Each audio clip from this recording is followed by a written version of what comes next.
This is a story about some tricky guys. I'm not going to tell you the ending because I would wreck it for you, but you'll get there. And it's called Caps for Sale, and it's a tale of a peddler, some other stuff, and their business. Can't tell you what it really says because don't want the cat out of the bag. Caps for Sale, and this is a book by uh, Esther Slovakina. Sometimes people's names can be tricky to say, and this is one of my favorite books, so you'll love it.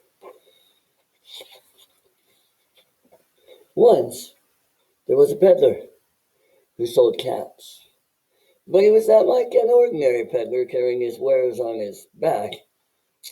He carried them on top of his head. First, he had on his own checked cap, then a bunch of gray caps, then a bunch of brown caps, then a bunch of blue caps, and on the very top, a bunch of red caps. He walked up and down the street, holding himself very straight so as not to upset his caps. As he went along, he called, "Cabs! Cabs for sale! 50 cents a cab!" One morning, he couldn't sell any caps. He walked up the street and he walked down the street calling, "Cabs! Cabs for sale! 50 cents a cab!" But nobody wanted any caps. He began to feel very hungry, but he had no money for lunch. "I think I'll go for a walk in the country," said he. And he walked out of town slowly, so as not to upset his caps. He walked for a long time until he came to a great big tree. "That's a nice place for a rest," thought he. And he sat down very slowly under the tree and leaned back little by little against the tree trunk so as not to disturb the caps on his head. Then he put up his hands to feel that they were straight. First his own checked cap, then the gray caps, then the brown caps, then the blue caps, then the red caps on the very top. Looks like they're okay. They were all there. So he went to sleep. He slept for a long time.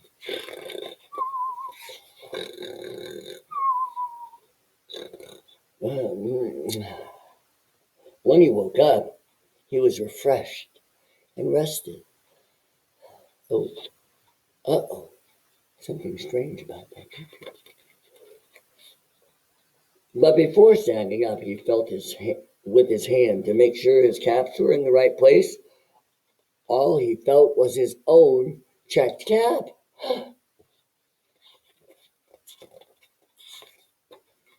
He looked to the right of him. No caps. He looked to the left of him. No caps. He looked in back of him. No caps. He looked behind the tree. No caps. I wonder where they went. Then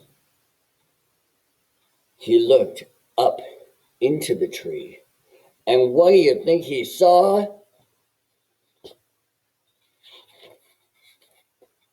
The peddler looked at, oops, I skipped the page. On every branch sat a monkey. On every monkey was a gray or a brown or a blue or a red cap. The monkey stole his caps. Oh, man. The peddler looked at the monkey. The monkeys looked at the peddler. He didn't know what to do. Finally, he spoke to them. "You monkeys, you," he said, shaking a finger at them. "You give me back my caps." But the monkeys only shook their fingers back at him and said, "Ee, ee, ee." This made the peddler angry. So he shook both hands at them and said, "You monkeys, you give me back my caps." But the monkeys only shook both their hands back at him and said, "Ee, ee, ee, ee, ee, ee, ee." Man, there's trouble in Monkey Town. Now he felt quite angry. He stamped his foot and said, "You monkeys, you better give me back my caps." But the monkeys only stamped their feet back at him and said, "Ee, ee, ee, ee."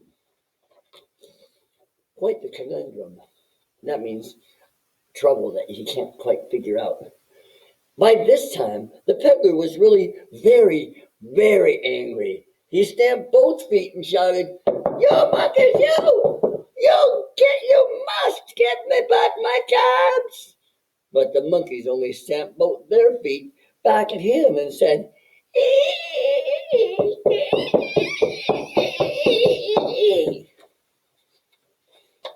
At last, he became so angry that he pulled off his own cap and threw it on the ground and began to walk away. But then each monkey pulled off his cap. I wonder what they're going to do.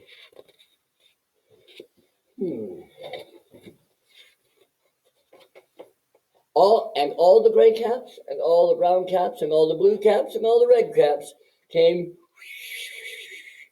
flying down from the tree. So the peddler picked up his cap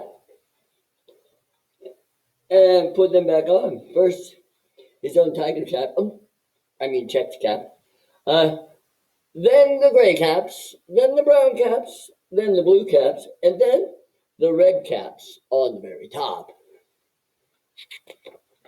And slowly, slowly, he walked back to town calling, "Caps! Caps for sale! 50 cents a cap!"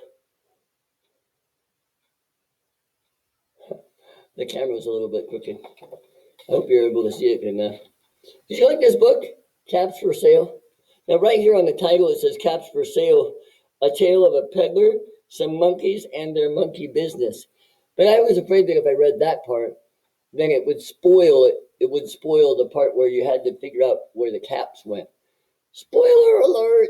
Yeah, see, I like you to wait to watch the movie instead of telling you what happens at the end. That's a spoiler when somebody tells you what happens at the end before you actually get to see it. Ooh, don't spoil it for me. I hope you have a great day. I told you it was a good book.